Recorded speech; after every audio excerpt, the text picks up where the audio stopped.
परमात्मा की ये सृष्टि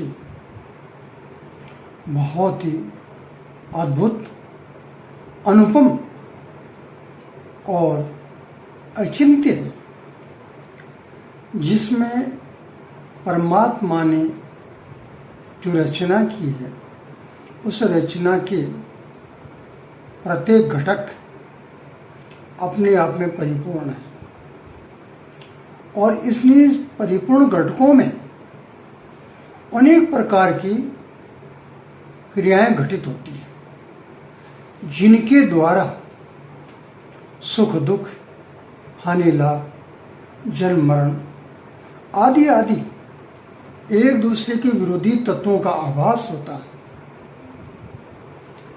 और इस सभी परिस्थितियों में हमेशा हम सुखी कैसे रहें, सदैव हम प्रसन्नचित्त कैसे रहें,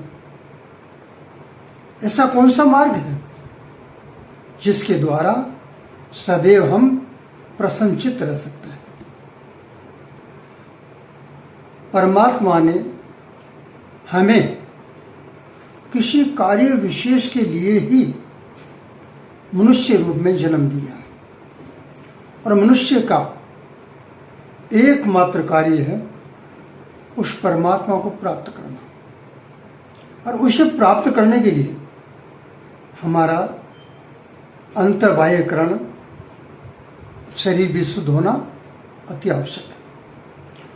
तो जीवन में जब तक हम प्रसन्न रहना नहीं सीखेंगे, तब तक हमारे हर कार्य में विलंब होगा अथवा सफलता की प्राप्ति नहीं होगी।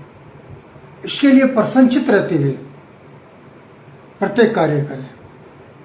प्रसन्नचित्त रहने का सबसे पहला उपाय है जितेंद्रिय, अपनी इंद्रियों को अपने बस में रखो।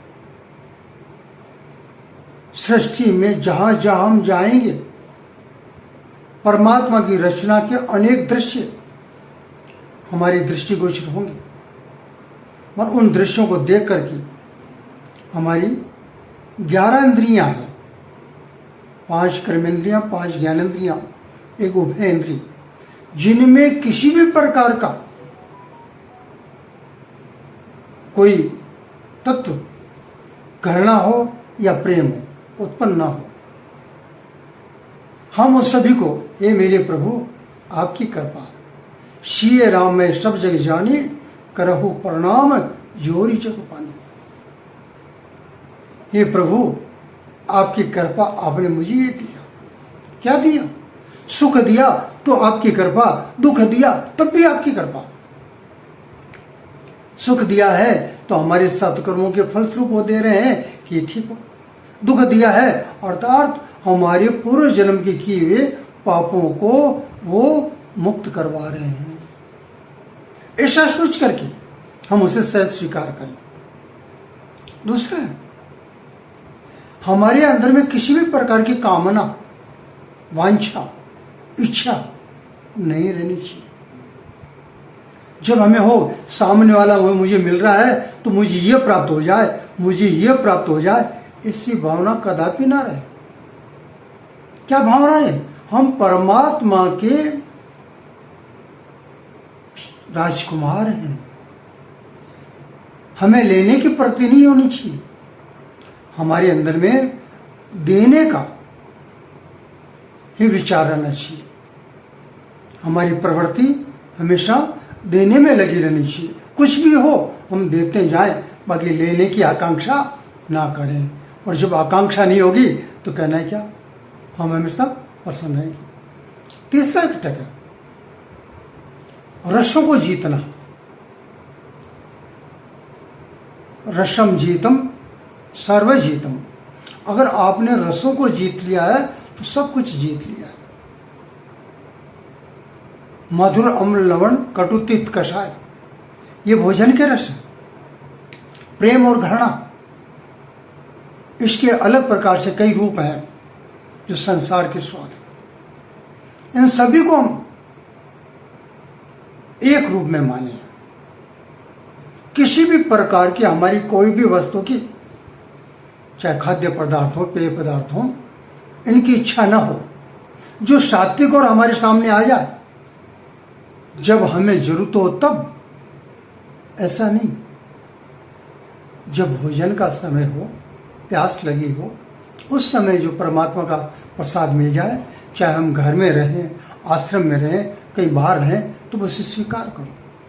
ये नहीं होना चाहिए कि प्रसाद में यही होना चाहिए या पेय पदार्थ में यही होना चाहिए, ऐसा नहीं।